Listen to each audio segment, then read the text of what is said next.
안녕하세요. 자유교회 이진우 목사가 보내드리는 아침 묵상입니다. 오늘도 예수 그리스도의 향기를 내는 복된 하루가 되시길 바랍니다. 1월 28일 목요일 아침 묵상입니다. 오늘은 오로지 기도에 힘쓰더라 라는 제목으로 사도행전 1장 12절로 15절의 말씀 묵상합니다. 제자들이 감난원이라 하는 산으로부터 예루살렘에 돌아오니 이 산은 예루살렘에서 가까워 안식일에 가기 알맞은 길이라. 들어가 그들이 유하는 다락방으로 올라가니 베드로, 요한, 야고보, 안드레와 빌립, 도마와 바돌로메, 마테와 및 알페오의 아들 야고보, 셀롯인 시몬, 야고보의 아들 유다가 다 거기 있어 여자들과 예수의 어머니 마리아와 예수의 아우들과 더불어 마음을 같이하여 오로지 기도에 힘쓰더라. 모인 무리의 수가 약 120명이나 되더라. 오늘도 주님의 평화가 말씀을 묵상하며 하루를 시작하는 모든 이들에게 함께 하시길 바라며 아침 묵상 시작합니다. 제자들은 부활하신 예수님께서 오르신 하늘만 쳐다보면서 차마 예수님께서 하늘에 오르신 그곳을 떠나지 못하고 있었습니다. 그러자 언제부터 제자들 곁에서 함께 있었는지 알 수 없었던 흰옷 입은 두 사람이 제자들을 책망하였습니다. 하늘에 오르신 예수님께서는 너희가 본 그대로 다시 오실 것이니 만약 넋을 놓고 하늘만 쳐다보며 낙심에 빠져 있을 때가 아니라고 하십니다.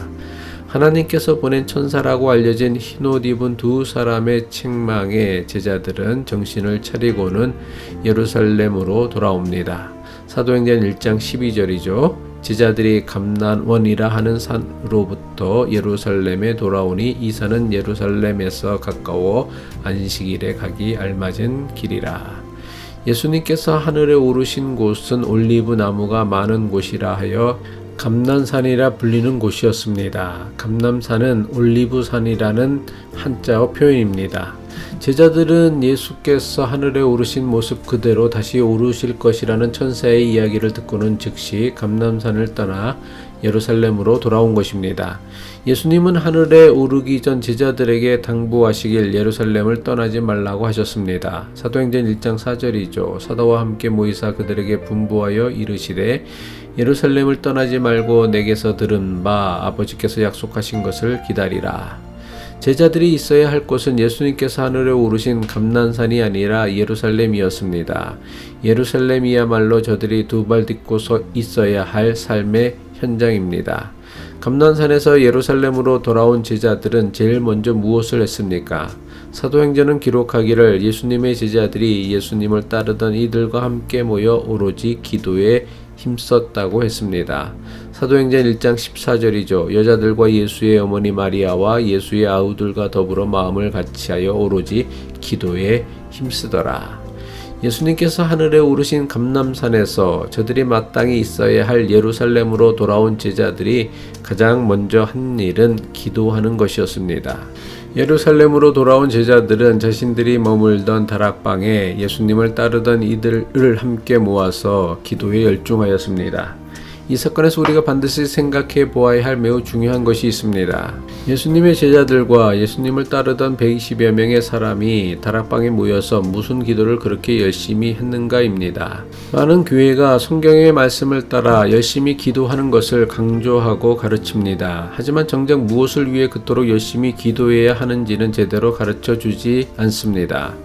오래전 캘리포니아 LA 지역에 있는 대형 한인교회가 부모의 새벽기도, 자녀의 평생 축복이라는 슬로건을 내세우고 특별 새벽기도회를 개최했습니다. 교회가 내세운 슬로건에 교인들이 감동되었는지 그 교회가 시행한 특별 새벽기도회는 한인 이민교회의 큰 화제가 될 정도로 많은 교인이 참여하여 성황리에 끝났습니다. 이후 그 교회 목사는 한국 대형 교회의 담임 목사로 청빙되어 갔습니다. 그 목사가 한국 교회에 가서 가장 먼저 실시한 것은 40일 특별 새벽 기도회였습니다. 그때 그 교회가 내세운 슬로건은 부모의 새벽기도, 자녀의 평생 축복, 자녀의 새벽기도, 부모의 노후 대책, 아내의 새벽기도, 남편의 영적 성공이었습니다. 교회가 내세운 슬로건이 빛을 발하였는지 그 교회는 40일 특별 새벽 기도회 동안 매일 1만 명 이상이 모여 당시 한국 교회를 놀라게 했습니다. 특별 새벽 기도회를 개최하며 그 교회가 내세운 세 가지 슬로건에서 그 교회의 목사와 교인들이 기도에 대해 어떻게 생각하고 있는지를 너무나 잘 알 수 있습니다.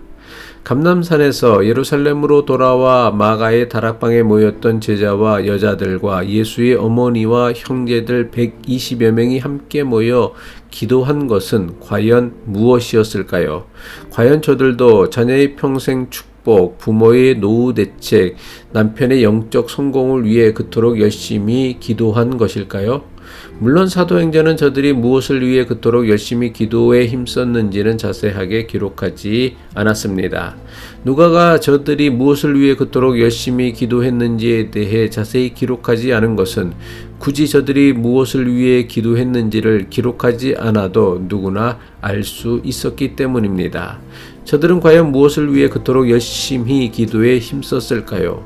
저들이 함께 모여 기도하며 힘써 구한 것은 자신들이 예수 그리스도께서 세상에 보내신 사도로서 맡겨진 사명을 감당할 힘과 용기와 믿음을 위해 기도한 것이 분명합니다. 그렇지 않았다면 저들은 결코 죽음의 위험마저 두려워하지 않고 주님이 보내신 사도로서 증인으로서 세상을 살아갈 수 없었을 것입니다. 예수님께서 보내신 사도로 세상을 살아가는 것은 결코 내 힘과 능력과 의지로는 불가능합니다. 예수님의 사도로 세상을 살아가기를 원한다면 성령의 인도하심에 절대적으로 순종할 수 있어야 합니다. 하지만 늘 자기 생각, 자기 욕심, 자기 뜻대로만 살려는 우리가 성령의 인도하심에 순종하려면 우리의 탐욕을 다스리는 간절한 기도가 없이는 불가능합니다. 예수님께서는 십자가에 못 박혀 돌아가시기 전날 밤이 새도록 감람산 겟셋마네 동산에서 기도하셨습니다. 예수님께서는 임박한 당신의 고난과 죽음을 내다보시며 심히 고민하고 슬퍼하셨습니다. 얼마나 그 마음이 괴로우셨으면 땅바닥에 엎드린 채 얼굴을 땅에 대고 기도하셨습니다. 예수님께서 그토록 간절히 기도하신 것은 할 수만 있다면 고난의 길, 십자가의 길을 피하기 위함이었습니다. 예수님의 기도가 얼마나 간절했던지 예수님의 얼굴에서 흐르는 땀방울이 핏방울이 될 지경이었습니다. 하지만 3번에 걸친 간절한 기도의 결과 예수님께서 얻으신 응답이 무엇이었습니까? 결국은 내 뜻대로 마시고 하나님의 뜻대로 되기를 원하신다고 기도하시고는 조금의 흔들림도 망설임도 없이 십자가의 길을 묵묵히 걸어가셨습니다. 물론 연약한 우리가 인생을 살면서 어려운 일 당할 때, 자신의 한계에 부딪힐 때, 감당하기 힘든 극한 상황에 직면할 때 하나님의 도우심을 바라며 간절히 기도하는 것은 너무나 당연한 일입니다. 하지만 이것은 기도를 시작하는 동기일 뿐이지 이것이 우리 기도의 전부가 되어서는 안 됩니다. 하나님과 깊은 영적 규제를 나누는 기도는 자기의 뜻을 반드시 관철하는 것이 아니라 결국은 하나님의 뜻을 깨닫고 발견하고 그 하나님의 뜻을 위해 살아가는 것입니다. 기도하겠습니다. 매일같이 반복하는 규칙적인 기도와 묵상이 없이는 예수님께서 세상에 보내시는 사도로 살아갈 수 없음을 깨닫게 하옵소서.